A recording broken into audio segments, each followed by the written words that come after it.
Hello viewers, எல்லாருக்கும் வணக்கம். நம்ம இந்த வீடியோவில் 28th செப்டம்பர் 2023 மார்க்கெட் டேட்டா பார்க்கலாம். அப்புறம் stocks L and T, power grid corp, Bharti Airtel இதெல்லாம் இதுக்காக ரேலி ஆச்சுது. LTI Mindtree, Asian Paints, Tech Mahindra இதெல்லாம் இதுக்காக விழுந்துச்சு. எஃப்ஐஎஸ்டிஎஸ் இவங்கெல்லாம் வந்து எவ்வளோ க்ரோர்ஸ்க்கு ஸ்டாக்ஸை பை அண்ட் செல் பண்ணியிருக்கிறாங்க. அப்புறம் யூஎஸ் மார்க்கெட் வந்து எதுக்காக ரேலி ஆச்சுது, க்ரூட் கரன்சி இதோட ரேட்ஸ் எல்லாத்தையும் நம்ம இந்த வீடியோவில் பார்க்கலாம்.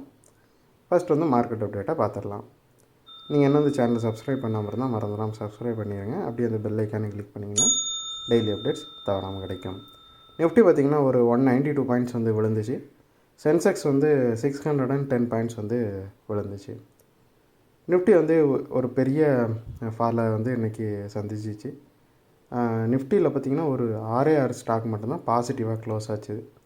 மிச்சம் எல்லா ஸ்டாக் மீதி 44 ஸ்டாக்குமே நெகட்டிவாக தான் க்ளோஸ் ஆச்சுது.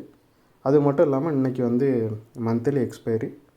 ஸோ எக்ஸ்பைரி பார்த்திங்கன்னா அது ஒரு 194 பாயிண்ட்ஸ் வந்து விழுந்து க்ளோஸ் ஆச்சுது. இதே 20th செப்டம்பரில் எண்ட் ஆகிற அந்த எக்ஸ்பைரி பார்த்திங்கன்னா ஜூன் 30 அன்னைக்கு தான் வந்து ஃபஸ்ட்டு ஓப்பன் ஆச்சுது. ஸோ ஓப்பன் ஆகிற அன்னைக்கு 19,439 ஓப்பன் ஆச்சுது. அன்னைக்கு பார்த்திங்கன்னா, அதாவது ஜூன் 30 அன்னைக்கு பார்த்திங்கன்னா நிஃப்டி வந்து ஒரு 216 பாயிண்ட்ஸ் வந்து ரேலி ஆகிருந்துச்சு. ஸோ அதுக்கு அப்படியே ஆப்போசிட்டாக இன்றைக்கி வந்து 192 பாயிண்ட்ஸ் வந்து விழுந்து அந்த எக்ஸ்பைரி க்ளோஸ் ஆகிருக்குது. ஸோ வாங்கினப்போ அவங்க வந்து ஒரு 124 பாயிண்ட்ஸ் வந்து ப்ரீமியத்தில் தான் வாங்கினாங்க. ஸோ அது வந்து இப்போ விற்கிறப்போ பார்த்திங்கன்னா 194 பாயிண்ட்ஸ் வந்து விழுந்து விற்றுருக்குறாங்க. ஸோ அவங்களுக்கு இந்த எக்ஸ்பைரியில் பெரிய லாபம் எதுவும் இருந்திருக்காது. அதை ஃபஸ்ட் டேலேருந்து இன்றைக்கி வரை ஹோல்டு பண்ணவங்களுக்கு ஒரு லாபமும் பெருசாக இருந்திருக்காது. அப்புறம் ஸ்டாக்ஸை பார்த்தோம் அப்படின்னா பவர் கிரிட் கார்ப் வந்து பவர் கிரிட் கார்ப்புக்கு முன்னாடி எல்என்டி பார்த்துடலாம். எல்என்டி பார்த்திங்கன்னா ஒரு 44 பாயிண்ட் வந்து ரேலி ஆச்சுது. எல்என்டி வந்து ஒரு மெகா ஆர்டர் ஒன்று வாங்கியிருக்கிறாங்க. யார்கிட்ட இருந்துன்னு பார்த்தோம் அப்படின்னா எம்எம்ஆர்டி, அதாவது மும்பை மெட்ரோபாலிட்டன் ரீஜன் டெவலப்மெண்ட்டு கிட்ட இருந்து ஒரு பெரிய ஆர்டர் வாங்கியிருக்காங்க. இந்த ஆர்டரோட ஒர்த்து மட்டும் பார்த்திங்கன்னா 7,000 கோடி அப்படின்னு சொல்கிறாங்க.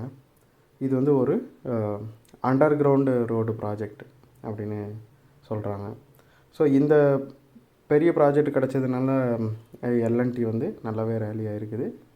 எல்என்டிக்கு வந்து இந்த இயரில் வந்து ரொம்பவே சிறப்பாக அமைஞ்சிருக்குது. எல்என்டி வந்து நிறைய அந்த மாதிரி பெரிய பெரிய ப்ராஜெக்ட்ஸ் வந்து செக்யூர் பண்ணிகிட்ருக்குறாங்க இந்த இயரில். அப்புறம் பவர் கிரிட் கார்ப்பை பார்த்தோம் அப்படின்னா ஒரு 1.4 வந்து ரேலி ஆகிருக்குது. பவர் கிரிட் கார்ப்போட போர்டு வந்து ஒரு 2,250 crore பாண்ட்ஸை வந்து செல் பண்ணுறதுக்கு அப்ரூவ் பண்ணியிருக்கிறாங்க. ஸோ இதன் மூலமே அவங்க வந்து ஒரு 2,000 கோடிக்கு மேலே அமௌண்ட் வந்து ரைஸ் பண்ணுறாங்க.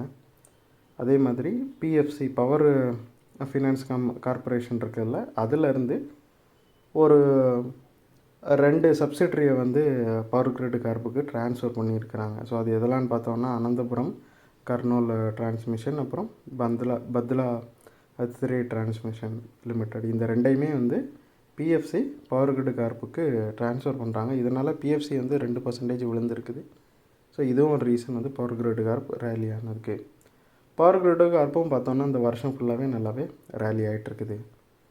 அப்புறம் பாரதி ஏர்டெல்லில் பார்த்தோம் அப்படின்னா ஒரு நியூஸ் வந்துருக்குது. அவங்க வந்து கடந்த ஜூலையில் 15.7 lakh, அதாவது 15 லட்சம் புது சப்ஸ்கிரைபர்ஸை வந்து கெயின் பண்ணியிருக்கிறாங்க. ஸோ இவ்வளோ பெரிய அமௌண்ட்டில் வந்து நியூ சப்ஸ்கிரைபர் வந்து பாரதி ஏர்டெல்லுக்கு ஆட் ஆனது ஒரு நம்பிக்கையான விஷயமாக பார்க்கப்படுது பாரதி ஏர்டெல்லை பொறுத்தளவில்.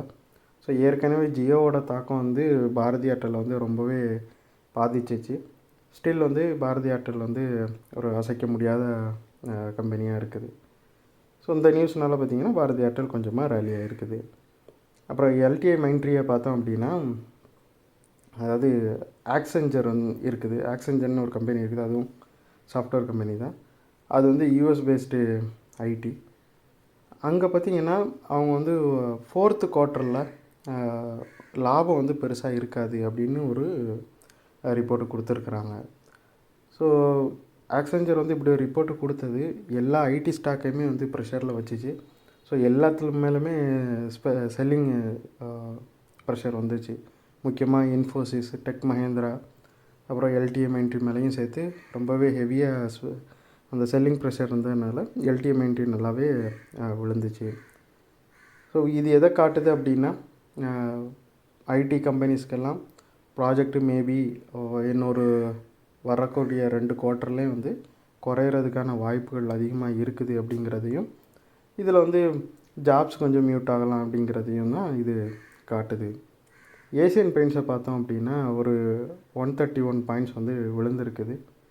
ஸோ இதுக்கு முக்கியமான காரணம் க்ரூடு தான். க்ரூடு வந்து இன்னும் ரேட்டு குறையவே இல்லை, ஓரளவு ஹையாகவே தான் இருக்குது. 92, 93க்கு மேலே தான் எப்போவுமே இருக்குது. ஸோ அதனால் பார்த்திங்கன்னா ஏசியன் பெயிண்ட்ஸுக்கு வந்து லாபத்தை இது வந்து அதிகமாக பாதிக்கிறதுனால ஏசியன் பெயிண்ட்ஸ் விழுந்துட்டுருக்குது. அது மட்டும் இல்லாமல் ஏசியன் பெயிண்ட்ஸோட நான் எக்ஸிக்யூட்டிவ் டைரக்டர் அஸ்வின் தானிங்கிறவர் வந்து இறந்துட்டார் அன்றைக்கி 28 அன்றைக்கி.